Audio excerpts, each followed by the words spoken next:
Дүйнө өзгөрүп, бизди жаңы сыноолорго салууда. Баалуулуктарыбызды жана каада салттарыбызды кантип сактай алабыз? Жашоодогу жаңы чакырыктарга кандайча ылайыкташуу керек? Бул нерселерге туруштук керек.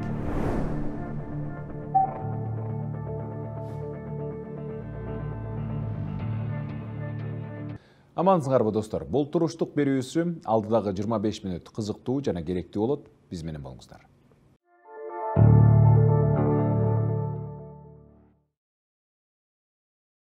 Ой, менин досум же тууганым бир койдун этин бир эле жейт деген уламыштарды эл арасынан көп эле кулагыбыз чалган.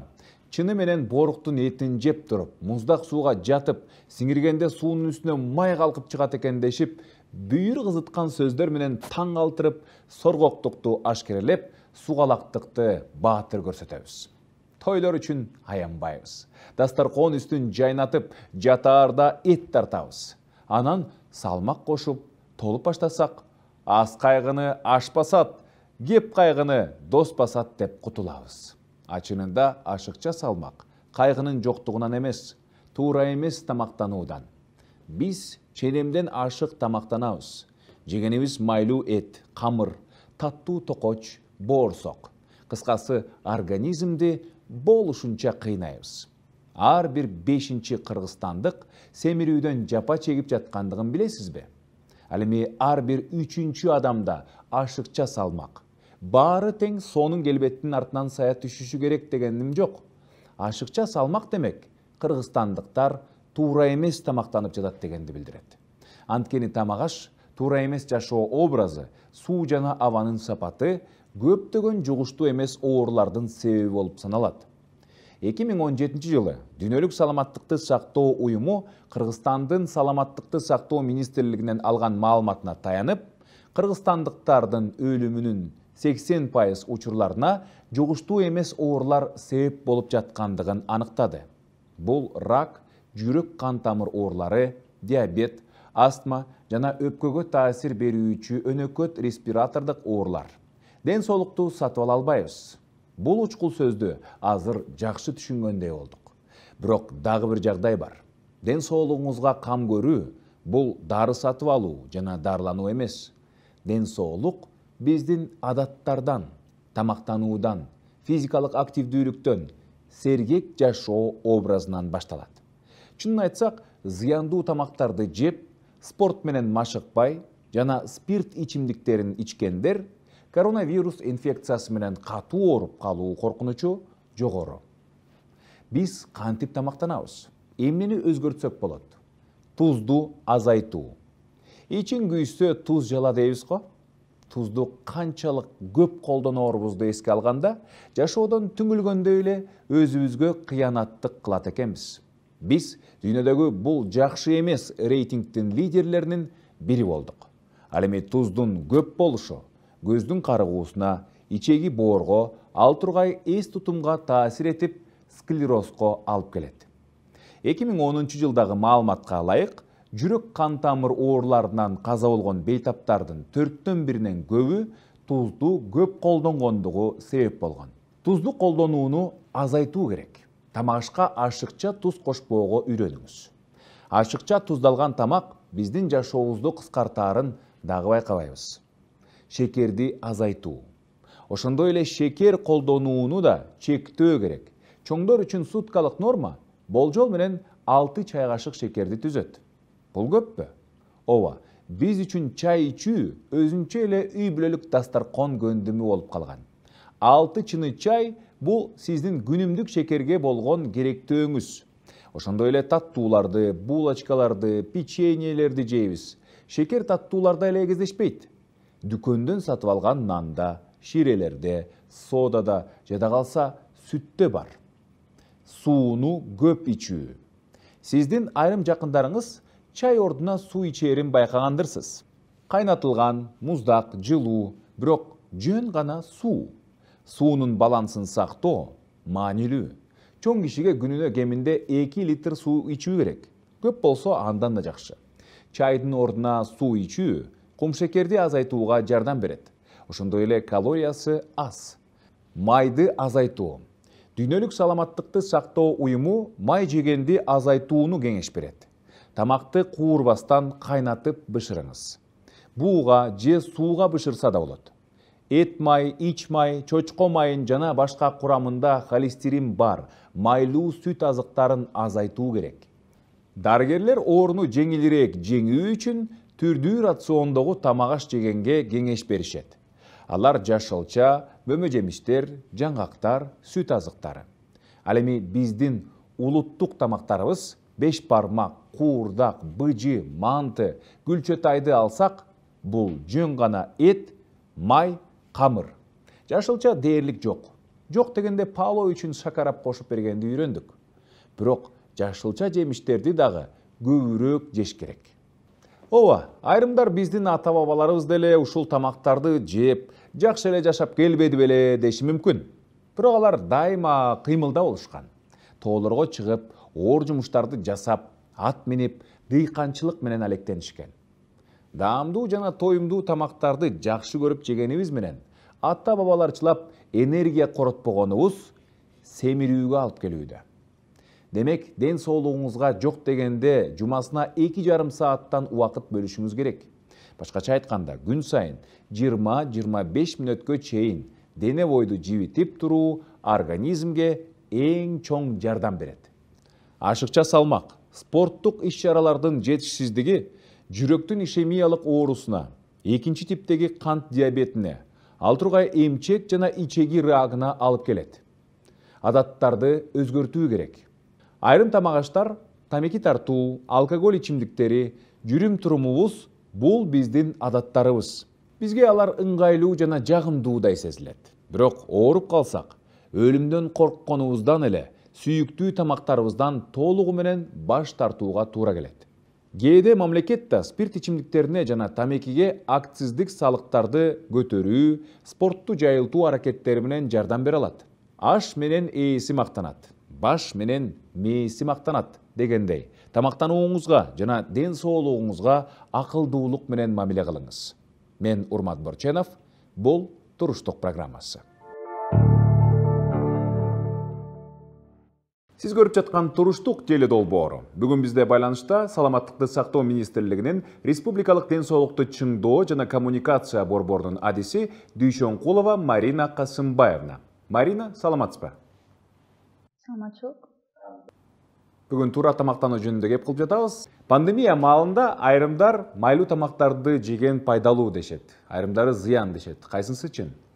Туура айта кеттиңиз, бул эң биринчиден ушул пандемия башталган күндөн баштап эле көп адамдар билбестиктен болобу, же кандайдыр бир бул ооруга буга чейин чалдыкпаганга жараша болобу, бул абдан паникага алдырып, бул көптөгөн кеңештер бул социалдык тармакта тарап кеткен күндөрдө болду. Бул анын эң биринчи негизгиси бул сиз айта кеткендер, ушул майлуу тамактар бул коронавирустан сактайт деген пикир болуп эсептелинет. Бул майлуу тамактар бул коронавирустан сактабайт. Дегенде бул майлуу тамактарды, күчтүү тамактарды жегенде эң биринчиден бул организмибизде өзүбүз кыйноого алып келиши мүмкүн. Эмне дегенде бул эң биринчи бул биздин ашказан системасына күч келтирет. Майлуу тамактарды жегенде бул сиңирүү процессине талап кылынган көптөгөн энергия сарпталат. Ал эми бул энергия бул көбүнчөсү ошол майлуу тамактарды сиңиргенге жумшалгандыктан бул коронавируска чалдыккан адамдардын өпкө системасына кетирилген энергияны бул жокко чыгарат дагы, же болбосо азайтат дагы. Ошондуктан бул организмде күчтүү кандайдыр бир оор сезими пайда болот. Ошондуктан бул коронавирус учурунда майлуу тамак, күчтүү тамакты жегенге бул сунушталбайт. Рахмат. Алкоголдук ичимдиктер вирусту өлтүрүүгө жардам берет. Коронавируска кабылсаң, бир аздан ичип туруш керек деген чынбы? Бул туура эмес көрүнүш. Эмне дегенде, алкоголдук, спирттик ичимдиктери бул эң биринчиден бул иммунитетти түшүшүнө алып келет. Бул кандайдыр бир организмге киргенде, бул сиңирүү процессинде бул организм өзүнүн токсиндерин чыгарат дагы, бул адамды уланууга алып келет. Уланууга алып келгендиктен бул иммунитеттин түшүшүнө алып келет, иммунитеттин кандайдыр басаңдашына алып келет. Ал эми иммунитет өзүңүздөр билгендей, бул коронавирус менен болобу же кандайдыр бир башка жугуштуу ооруларга чалдыкканда бул иммунитет эң башкы ролду ойногондуктан бул спирт ичимдиктери ушул жугуштуу ооруларда учурунда, коронавирус учурунда бул сунушталбайт. Эмне үчүн пандемия учурунда шекерди аз колдонуу сунушталат?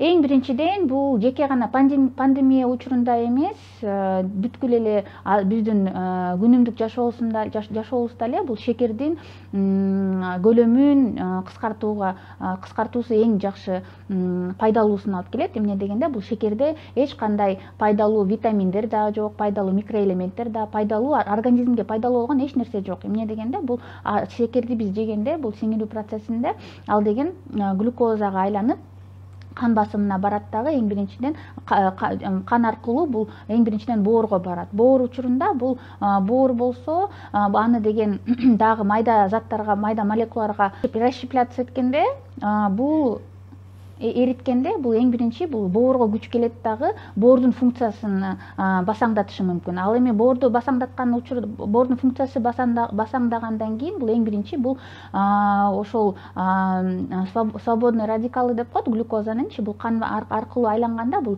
бүткүл организмди сахар семирүүгө алып келиши мүмкүн. Жана кан тамыр ооруларына да алып келиши мүмкүн, жана атеросклероз болушу мүмкүн. Андан душар болгон бул жана сахар диабет, кант диабетине алып келиши мүмкүн. Бул эң деген көйгөйлүү маселе. Сахар деген бул кум шекерди жеген учурунда бул организмге жеке гана зыянын алып келет. Туз тууралуу дагы ушундай эле айтылат. Негизи тамак аштын курамында туздун көп болуусу кандай коркунуч жаратат? Эң биринчиден бул тузду дагы чектеш керек. Күнүккү нормалдуу көлөмү болсо эң биринчи бул 5 граммдан ашпашы керек. 5 граммдан ашпаш дегени бул эртемен таң аткандан баштап күн батканга чейин бир күнүн ичинде тамактануу процессинде сиз ошо бардык тамагыңызды чогуу алганда бул 5 граммдан ашпаш керек. Бул бир кичинекей жана чайная ложка деп коет, чай кашыгынан ашпаш керек. Бул негизи чектеткендин себеби эң биринчи бул кан басымын жогорулашына алып келиши мүмкүн. Ошондуктан бул жана атеросклерозго да алып келиши мүмкүн. Кан басымы жогорулагандан кийин жана эң биринчи атеросклероз пайда болушу мүмкүн. Анын ичинен бул деген жана кан тамырдын ортосуна кан өткөн жери кичине кыскарат дагы, ошол жерден кан басымы көтөрүлүп, бул инсультка да алып келиши мүмкүн. Бул дагы эң көйгөйлүү маселе болуп эсептелинет. Ошондуктан ар бир адам күнүмдүк жашоосунда ошол шекер менен туздун өлчөмүн дагы жөнгө салыш керек. Биздин ата-бабалар бир өңчөй рациондо тамактанышчу, кадимки эле жашоосу уланып келген. Эмне үчүн азыркы учурда дарыгерлер, нутрициологдор рационду өзгөртүүнү сунушташат? Эми мунун себептери абдан көп. Эң биринчиден биздин ата-бабаларыбызды алганда, ал деген эми өзүңүздөр билгендей, ал жерде мисалы тоодо жашаган, мисалы көчмөн калп болгондуктан бул тамак жеген тамактарда экологиялык жактан караганда табигый таза продуктуларды колдонушкан. Эми азыркы учурда мисалы ата-бабаларыбыздын жашоосу менен өзүбүздүн азыркы учурдагы жашаган жашоону мисалы салыштырганда асман менен жердей болуп эсептелинет. Эмне дегенде биздин өзүңүздөр билгендей экологиябыздагы кандайдыр бир душарга өзгөрүүгө душар болду. Өзүбүздүн мисалы табигый продуктуларды дагы кандайдыр бир жана ГМО кошулган продуктулар абдан көбөйдү, жана экспорттогон продуктулар да абдан көбөйдү. Анын ичинде эмне гана ингредиенттер жок, ал жерде боёгучтар дагы бар, даам күчөткүчтөр дагы бар, кандайдыр бир башка мисалы адамга зыян келтирүүчү ингредиенттер да кошулушу мүмкүн. Ошондуктан эң биринчиден азыркы дарыгерлер бул рационду кандайдыр бир жөнгө салып, ар бир адам контролдош керек да эң биринчисинен. Жана ошол рационду мисалы туура тамактанууга умтулуп, өзүңүздүн дастарконуңузду жайганда дагы туура тамактаган, туура жана пайдалуу тамактар, азык-түлүктөрдү гана тандоого мен кеңеш берет элем. Тамеки чеккен адамдын өпкөсү илдетке сейрек кабылат. Тамеки чегүү пневмониядан сактайт дейт. Бул канчалык деңгээлде чындыкка жакын? Бул эч кандай чындыкка жатпайт. Эмне дегенде, бул өпкөнүн функциясынын эң биринчиси бул ошол дем алуу процессинде, бул аба эме муздак аба, мисалы биздин өпкөбүзгө кирип жаткан учурда бул ар бир ворсинкалар деп коет, түтүкчөлөр болот да, ворсинкалар. Алар деген бул ошол муздак абаны кармайт дагы, жылытып, жана ошол муздак абада, мисалы азыр дем алып аткан абада эле мисалы бактериялар, кандайдыр микроорганизмдер болгондуктан алар ошо ворсинкалар кармап калат дагы, андан өпкөгө кетирбегенге жолтоо болуп эсептелет. Ал эми мисалы тамеки чеккен адамдардан ошол ворсинкалар тамекинин мисалы түтүнүнүн зыянына дуушар болуп, алар деген күйүп калышы мүмкүн. Ошондуктан бул ошол ворсинкалардын функциялары төмөндөйт дагы. Бул биздин мисалы өпкөбүздөгү, өпкө системасындагы көптөгөн бактерияларга дуушар болушу мүмкүн. Мисалы организм инфекцияга дуушар болушу мүмкүн дагы. Бул эч качан пневмониядан сактабайт, жана коронавирустан да сактабайт, негизи эле жугуучу инфекциядан сактабайт. Ошондуктан тамекини да чектеп, эң жакшы бул адат бул тамекини таштоо болуп эсептелинет. Көпчүлүк бизге сарымсак, имбир, лимондорду абдан сунуштап келишти. Алар канчалык деңгээлде коронавирусту жеңүүгө жардам берет? Бул сарымсак, лимон, имбир дегендер бул кандай айтам, коронавирустан жеке гана ошол 3 ингредиентти, 3 азык түлүктү жегенден кийин гана сактайт деген булга мен кошулбайм. Эмне дегенде, бул жеке гана мындай кошулма кандайдыр бир иммунитетти көтөрүү процесси эле гана болуп саналат. Бул мисалы имбир менен жана сарымсакты, пиязды алганда, бул анын ичинде табигый түрдө алицин деген антибиотик бар. Бул антибиотик ушул биздин организмге, биздин ашказан системасына кирген азык түлүктөр менен кошулган мисалы микроорганизмдерди өлтүрүп, мисалы жокко чыгарууга жардам берет. Бирок коронавирустан сактайт деген пикир бул туура эмес. Биз жөн гана өзүбүздүн организмибизди, иммунитетибизди чыңдоого кандайдыр бир шарт түзүп берген деген эсебим менен айта алам. Организмди коронавируска туруштук бергидей кылып даярдай турган тамактануу адаттары барбы? Сиз эмнени сунуштайсыз? Туура айта кеттиңиз. Эң биринчиден бул жеке гана коронавирус эмес, негизи эле жугуштуу же жугуштуу эмес оорулардан биз алдын алуу эрежелеринин эң биринчи бул туура тамактануу болуп эсептелинет. Эң биринчи жөнөкөй эле эрежелер бул эң биринчиден биз жаңы турганда өзүнүн канча ирет тамактануубузду да жөнгө салыш, контролдошубуз керек. Күнүнкү эртең менен тургандан баштап күн батканга чейин биз 4 же 5 ирет тамактанышыбыз керек. Эң биринчиден эртең менен жаңы турганда 1 стакан мисалы жылуу суу, лимон кошуп койсоңуздар болот сиздин мисалы. Бирок лимондун дагы өзүнүн чектөөлөрү да бар. Же болбосо мисалы ашказан оорулары бар болсо, же ашказан дүүлүгү бар болсо, бул лимон менен имбир сунушталбайт. Эң биринчиден мисалы анчалык андай өнөкөт ооруларыңыздар жок болсо, эң биринчиден мисалы жаңы өзүңүздүн күнүңүздү жылуу суу менен баштасаңыз болот. Жылуу сууну ичкен соң 20 же болбосо 30 минут аралык өткөндөн кийин эртең мененки тамактанганга киришсеңиздер болот. Жана эртең мененки тамактангандан түшкү тамактанганга чейин дагы шам шумуңузду да унутпаңыз. Жада ар бир тамактанууну азык түлүктү дагы табигый түрүндө алынган азык түлүктөргө көңүл буруңуздар. Жана эң биринчиден мисалы ошол тамак эле ошол эле табигый жакшы көптөгөн витаминдерди, микроэлементтерди, жакшы нерселерди мисалы камтыган азык түлүктү тандаган соң анын дагы туура даярдалышына да көңүл буруңуздар. Мисалы сууга бышырылган, буга бышырылган тамактар абдан пайдалуу. Эмне дегенде көптөгөн витаминдерди, микроэлементтерди сактайт дагы биздин организмибизге жакшы нерселерин алып келет. Андан соң эң биринчиси бул дагы кандайдыр бир жакшы эрежелердин бири бул мисалы суунун дагы көлөмүн дагы жөнгө салышыбыз керек, контролго алышыбыз керек. Ар бир адам өзүнүн нормалдуу болгон өлчөмүндөгү сууну эсептегенге болот. Мисалы 1 килограммга 30 миллилитр суу сарпталат. Ошондуктан мисалы канча салмаңыз канча болсо, ошо салмаңызды 30га көбөйтүп туруп, ошончо күнүмдүк нормаңыз болуп эсептелинет. Жада калса мисалы жер жемишке көп кандайдыр бир жер жемиш жеңиздер, жашылча жемиш, мөмө жемиштерге кандайдыр көңүл бурсаңыздар болот. Жана куурулган, жанагы тез татым тамактарды, жана гамбургер, шаурмаларды аны четке чыгарып, аны жебей койсоңуздар абдан жакшы. Эмне дегенде анда жана трансмайлар, көптөгөн туз, даам күчөткүчтөрдү, даам боёгучтарды, тамак боёгучтарды да камтыгандыктан бул эч качан мисалы сунушталбайт. Бизге маек куруп бергениңиз үчүн ыраазычылык билдиребиз, Марина. Бар болуңуз. Чоң рахмат сиздерге дагы. Бар болгула, ден соолуктуу болгула. Биз менен байланышта Саламаттыкты сактоо министрлигинин республикалык ден соолукту чыңдоо жана коммуникация борборунун адиси Дүйшөнкулова Марина Касымбаевна болду. Берүүбүздү улантабыз. Алкоголдук ичимдиктерди ичүү адамдын организминдеги коронавирусту жок кылат дешет. Бул калп. Тескерисинче, алкоголдук ичимдик ичүү адамга вирус жуктуруп алса, ден соолукка коркунуч келтириши мүмкүн. Терини дезинфекциялоо үчүн спиртти эффективдүү колдонсо болот, бирок аны ичкенде дезинфекциялык таасир бербейт.